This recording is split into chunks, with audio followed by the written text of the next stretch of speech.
আজ মোমো খেতে গিয়ে যা হলো। আজ গিয়েছিলাম চৌপুতে, একটা দরকার ছিল, ভাবলাম মোমো খাওয়া যাক। রাস্তার ওই পারে দোকানটা, কিন্তু আজকে দেখো কত গাড়ি। দোকানের সামনে আসলাম, দেখি ফাঁকা আছে, কিন্তু এই টাইমে ভিড় হয় আজকে, কেন জানি ফাঁকা।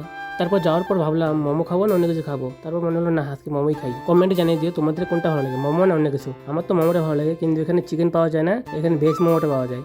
চিকেন পকোড়া টকোড়া পাওয়া যায়, কিন্তু মোমোটা এখানে ভেজ বানায়। কিন্তু এখানে ভেজ মোমোটাও না দারুণ লাগে। চিকেনটা বাজে বাজারে, বলতে সরাসরি বাড়িতে পাওয়া যায় চিকেনটা। আর এখানে ফুল প্লেট ভেজ মোমো দেয় হলো 30 টাকা দিয়ে 9টা। আর তোমাদের দাম কত আর হলো কয় পিস দেয় জানিও তো। মোমোটা খুলতে যে সেন্টটা বাড়িয়েছে না, এটা দারুণ। আর তার সঙ্গে যে চাটনিটা দিয়েছে ঝাল ঝাল, উফ দারুণ লাগে একদম, কি বলবো। আর তো মোমো নিয়ে চলে আসছি, আমি খাওয়া শুরু করে দিয়েছিলাম, কিন্তু তারপর দেখি এটা হাফ প্লেট লাগছে। তারপর আবার গিয়ে ফুল প্লেট কথা বললাম, তার ফুল প্লেট দিয়ে দিল আমাকে আবার। আর প্রথম মোমোটা যে খেলাম গ্রিন চাটনির সঙ্গে, কি বলবো, টেস্ট একদম আলাদা, একদম দারুণ। আমি ফুড ব্লগার না, কিন্তু সত্যি আমি টেস্টটা বোঝাতে পারবো না তোমাদের। এরপর খাওয়ার শেষে নিলাম স্যুপ, মোমোর সঙ্গে স্যুপ একদম পারফেক্ট। আর একটা জিনিস কি, স্যুপটাও কিন্তু ভেজ। এই ছিল আজকে ছোট্ট একটা ভিডিওটি ভালো like comment share and subscribe follow করে দিও। টাটা।